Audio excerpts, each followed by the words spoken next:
done a video in a while, so I figured I'd give it a try on my cell phone. Okay, so went out for a little bit today. It's winter. It's January. So, snowing. So, went out, did a little foraging, but mostly just to run the dog. Picked up a bit of white pine. Let's see, I got piled everything. Some hemlock. And did find a little bit of chaga. Not a lot. So I'm going to try something I've been seeing online. They're taking the white pine, stuffing it into a jar, and making sort of a... Sorry, my dog's drinking water there. You done?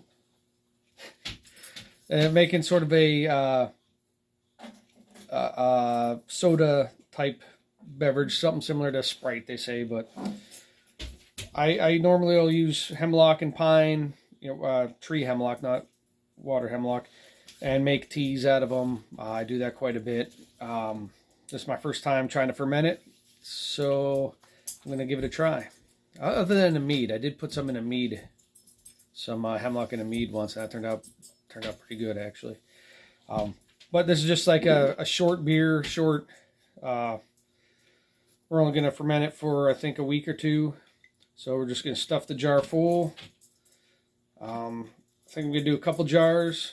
One of white pine, one of hemlock. I'm going to try that because I don't see anybody doing that. And then I may do one and drop a chunk of chaga in it since I got it. I like chaga as a tea. I've also made some tinctures out of the chaga. And they all taste pretty good for what they are. Kind of has like a almost vanilla nutty kind of flavor to it if you never had it. I recommend it. Make sure you ID everything you harvest positively. And so that's it. I'm going to get to making this and see how it goes. Okay, so this does use the yeast, a wild yeast that comes on the pine needles on the tree, and supposedly that's like the little white dusting you kind of see across them. But so I'm not going to use any additional yeast in there. And right now I'm just cutting these to fit into the jar. And we'll pack it pretty full. Well, we'll do a little bit more. Toss another one in there. And call it good. Then we're going to use some distilled water I have. They say not to use city water. Don't use city water. But that's it. So we're going to do this for both of them and let them sit.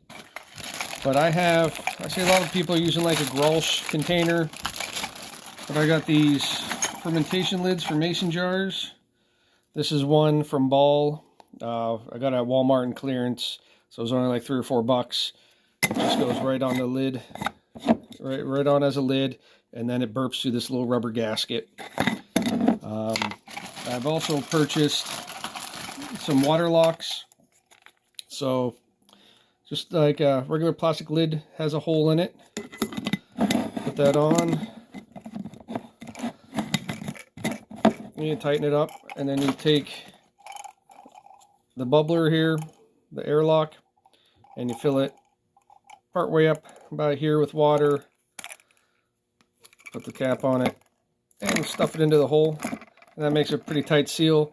That allows any gases to rise and bubble out of it, so you're not worrying about overcarbonation and popping a gasket on here, blowing stickiness all over the place. Okay, so the ingredients are going to be pine needles. We're going to go with some local honey, and I'm going to use distilled water. You can use spring water, and I think I'm going to need to get another jug. And that's it. I'm not going to read any instructions online to see. Here's more honey. To see, what I need for amounts. I'm just going to apparently wait for a long time to get this out. All right. There we go. This one's moving. So I'm just going to put a little plop in here. Take the little lid off.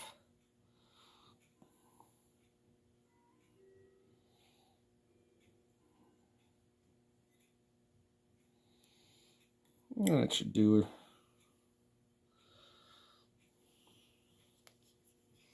it. Yeah. Make everything good and sticky. Okay.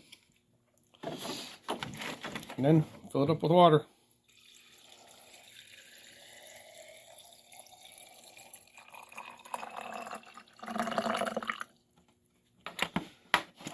And I think I do have, one moment.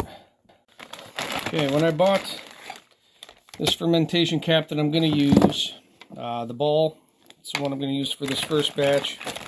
It came with a spring. I don't know if you can see there.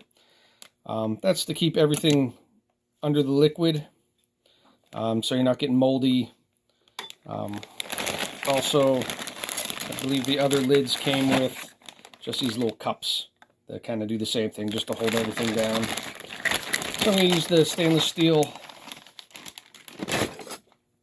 spring, and hope it holds most of it down there. Try to get these pushed down.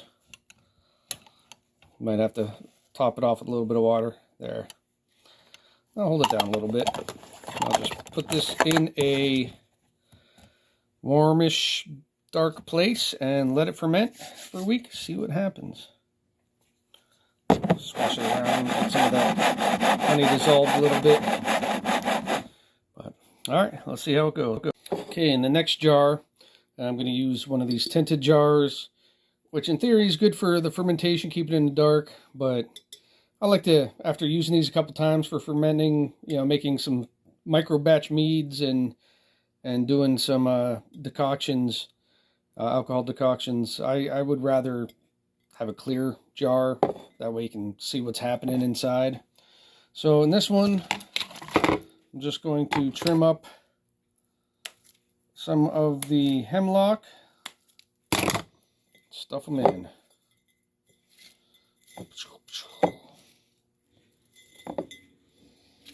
Alright. I'm just going to keep going until, I'm not going to use that piece, it's on the ground.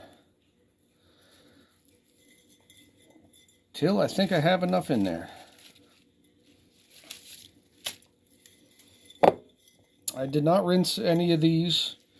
Some people do, but I'm afraid to rinse off the wild yeast, so I didn't. I think these are the only jars I have handy right now.